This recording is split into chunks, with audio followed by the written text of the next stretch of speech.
Patrick and Laura Fink are joining us. Ladies, good morning. Good morning, Ro. Okay, we heard quite a bit, we were watching this live yesterday. Comey said, I want to read exactly what he said so we can understand. Although there is evidence of potential violations of the statutes regarding the handling of classified information, he said, our judgment is that no reasonable prosecutor would bring such a case. What is a reasonable prosecutor, Wendy? Well, you know, he's looking at what a prosecutor would do following their legal and ethical responsibilities. And, you know, he's a former prosecutor, so he knows what he's talking about when he came to the conclusion that he wasn't going to recommend charges. You'll notice, Shelley, that he used the word judgment. That's very important because remember, this is a political indictment for Mrs. Clinton, for sure. But it's not going to result in a criminal indictment. So she's been arrested, tried, and convicted in the court of public opinion. We've talked about that. But she's not going to face charges in a court of law because, in Director Comey's judgment, it's not a case that was winnable. It's not a case that prosecutors would want to undertake. Laura? Well, I think that what we saw was the sword of Damocles that hung over the Clinton campaign for nearly a year has fallen, and it hasn't touched her. She was exonerated on these charges by a Republican who was a regular donor to Republican presidential candidates and who also takes his job very seriously. We give FBI directors 10-year terms to assure their independence. This is someone that was widely praised by Republican leadership and even right-wing talk radio. And this was his determination, that there was no criminal wrongdoing to be prosecuted in this case. So that's huge in terms of her moving forward and moving beyond this conversation. Ro, let me just point out one Sure. thing. She wasn't exonerated and they didn't find there was no criminal wrongdoing. What Director Comey said was that there wasn't sufficient evidence to proceed. Right. And I'm paraphrasing because while he laid out a case for extreme recklessness and really some other very tough terms, it was almost an excoriating speech and people were surprised that it ended the way it did. But one of the things that both sides are going to be talking about is there was some level of wrongdoing, but it didn't rise in his estimation to the requisite level. And I know that there's a lot we could be talking about if we had an hour to do it. Intent, recklessness, gross negligence, regular negligence. And here's but the problem here's is, the thing. Wendy may be talking about legal loopholes and legal determinations. Exonerated means that you in fact were not prosecuted, that you in fact were not found guilty of all of this mire of accusations. But she's not going to face charges, is all I'm saying. That's exactly, we agree on that point. So exonerated there, exonerated on Benghazi. Essentially, she's pulling out of the shadow that's dogged her for the last year, and she can begin to campaign. And we saw that with her appearance with Barack Obama, who served not only as a chief character witness, saying that he trusts her and he relies upon her and he believes in her. He brought a little cool to the campaign as well. So we're seeing her move out of the shadow. Yesterday was a chief example of that. Laura, I got to get in here because you say that she's moving on from the shadow, but I mean, just this morning as I was getting ready, I saw a clip that they were running of Clinton saying that she has not sent any confidential emails during that time. And then yesterday, Comey said there were 110 emails, 52 email chains, and then some very classified that were found on the server. So even though she may not be facing charges, she is perceived as being a liar, no? Well, Shawley, that's why I called it a political indictment, is while there may not be sufficient, there's lots of evidence, but not sufficient evidence legally to bring charges. That is one thing that her detractors will use, is the language that Comey used yesterday. But Wendy, let me jump in here and just say that we're less than 12 hours after the announcement, 24 hours after the indictment. This too shall pass. She will be able to change the conversation. You think she will? She changed it yesterday. I do think so. I think so because over and over again, you can say all you want, you can blow smoke, but at the end of the day, this isn't going to stick to her. I think she is going to have to overcome trust issues. There's no doubt about that.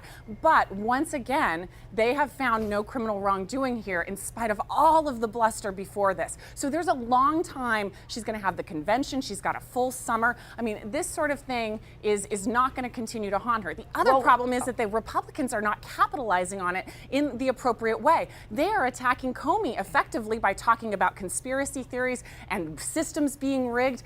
So they're actually not focused on the things that Wendy's talking about. They're focused on all of this grand conspiracy theorizing, which I don't think appeals to swing voters. I think that's just shoring up their base. And Donald Trump needs to get beyond that. So I think the combination of the two and the fact that Trump doesn't have any money to actually spend on ads making those cases leaves them in a vulnerable position. I think what Trump's going to do as a result of this, and you saw a little bit of it yesterday, I mean, he couldn't help himself but tweet almost right after Comey stopped speaking. he's going to capitalize on exactly some of the things that Laura points out and make it more personal. That really appeals to voters in terms of looking at the kind of person they want to be the president. Now, it's true that those in the Clinton camp, this may not make a bit of a difference one way or another. The independents, maybe those undecided, maybe it'll make a little bit of a difference. But I got to tell you, one of the things that will make a difference is how she responds to it. And that's why it's interesting that neither she nor President Obama even mentioned it. Probably the safe thing to do because, as Laura points out, we're only 12 hours out, which of course is the most fun time to be talking about something right after it happens. We're in breaking news mode. We love this. We're speculating.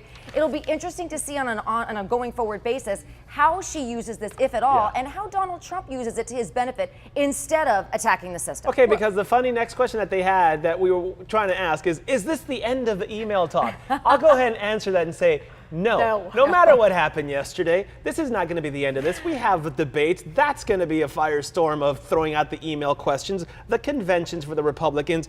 So, and whatever Donald Trump says next.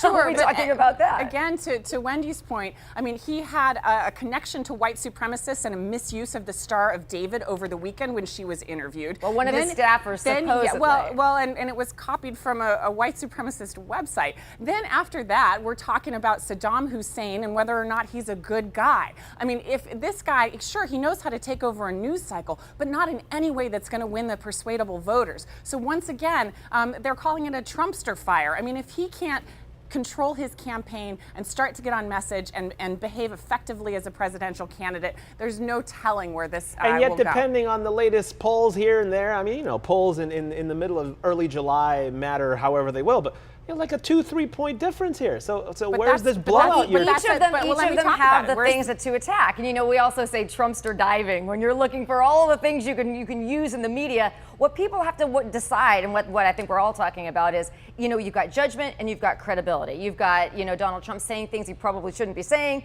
and you've got Hillary Clinton with a pattern that voters are attacking. So both candidates have places that they're vulnerable, but really what it all comes down to is, you know, how this plays out. There's something new to talk about every day. We're already talking less about what happened with the FBI and the emails. And let me address Raul's point about national polls. Yes, the national polls are actually, the trend line is moving toward Clinton. However, let's look at the state-by-state polls, like the poll in North Carolina where they were. That is this must-win for Trump. It's a bonus for Hillary, but it's a must-win for Trump. And he's seeing his numbers slide there, as well as a number of swing states. This is a huge problem for him. We know from the math that he needs north of 100 delegates from swing states. She needs far less than that. So really, Trump is even more behind than he could be. We also mentioned the money. We also have seen the disarray going into Cleveland on the part of the Republican Party, right at the moment where we saw yesterday that the Democratic team is finally putting all their players on the court. This is a situation that if Donald Trump wants to win, he's going to have to turn around and fast. Raul, all of that makes it even more interesting that we have the announcement from Director Comey yesterday, only 3 days after